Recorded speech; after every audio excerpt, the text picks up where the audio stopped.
Pertama, negara Arab Saudi. Keadaan geografis Arab Saudi memiliki gurun dan di beberapa tempat beriklim semi kering. Di wilayah sekitar Makkah, rata-rata hujan adalah 112 mm per tahun. Biasanya curah hujan relatif sedikit di sekitar Makkah, jauh lebih sedikit dibanding beberapa bulan terakhir.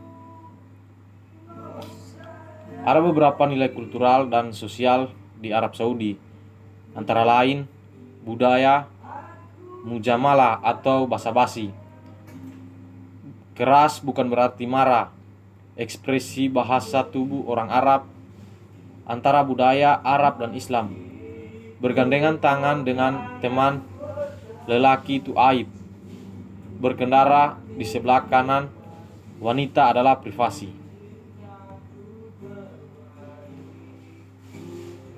Kemudian perkembangan pendidikan di Arab Saudi. Sistem pendidikan di Arab Saudi memiliki ciri khas, yakni studi Islam menjadi bagian dari sistem pendidikan di samping studi ilmiah dan sosial. Pendidikan di Arab Saudi terkenal dengan keagamaannya. Pada 2016, pengajaran agama sekitar 9 periode dibandingkan dengan rata-rata sekitar 23 periode seminggu total untuk pelajaran umum.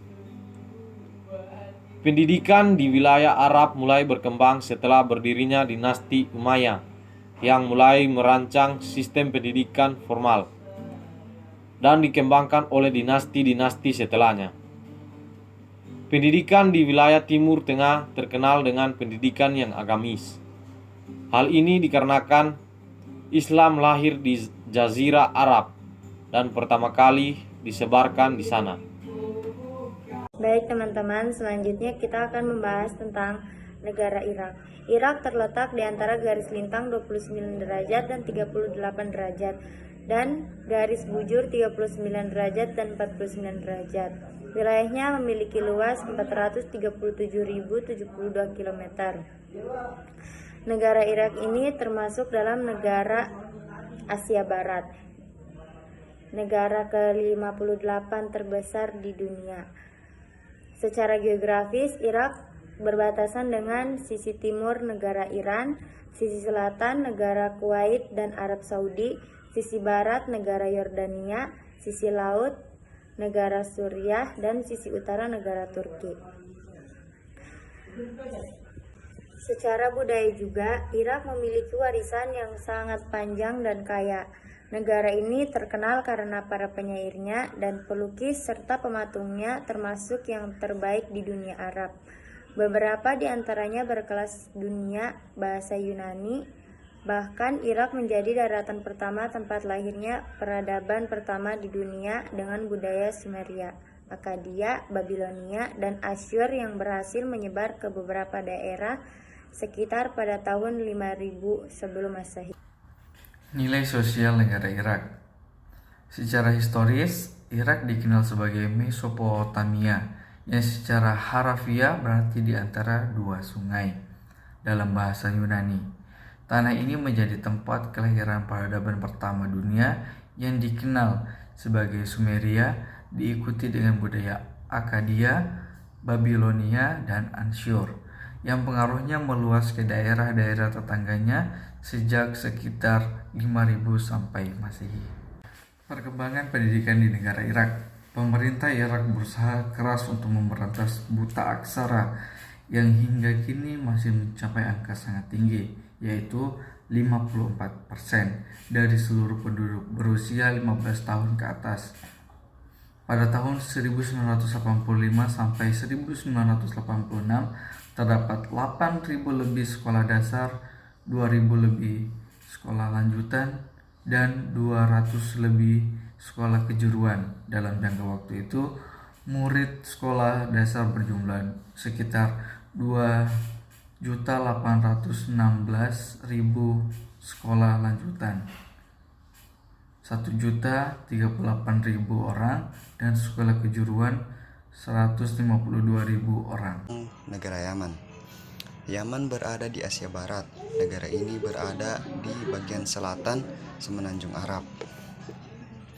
sejumlah pulau di Laut Merah termasuk termasuk Kepulauan Hanis, Kamaran, dan Perim, serta Sekotria di Laut Arab adalah bagian dari Yaman.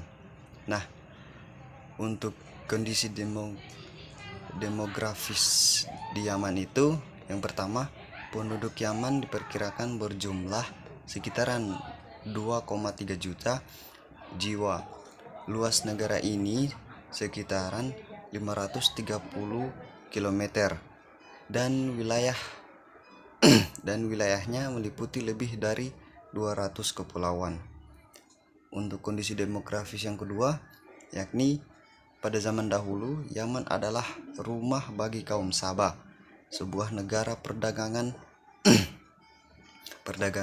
yang mencakup bagian Ethiopia dan atau Eritrea hari ini. Kultural dan sosial. Jambia merupakan salah satu ciri khas budaya pada pakaian tradisional Yaman. Kini bisa menemukan jambia di banyak tempat, baik di pedagang kaki lima hingga di toko-toko seperti halnya jas. Hal ini bukan berarti menggambarkan bahwa di sana adalah negara yang tidak aman dan sering terjadi kejahatan sehingga membutuhkan peralatan sebagai perlindungan. Untuk mengetahui halnya kebiasaan memakai sarung, masyarakat Yaman juga terbiasa mengenakan jas dan jambia dalam kesehariannya. Petugas keamanan atau pedagang kaki lima juga sudah terbiasa menggunakan jas sewaktu menjajakan dagangan mereka. Perkembangan pendidikan di negara Yaman. Yaman yang mana sama-sama negara berkembang layaknya Indonesia belum bisa dikatakan mencukupi kebutuhan dalam dunia pendidikan. Hal ini menjadi kemirisan tersendiri. Manakala mengingat jumlah siswa dalam setiap kelas jauh dari kata ideal. Memang, di Indonesia pun tidak sepenuhnya ideal.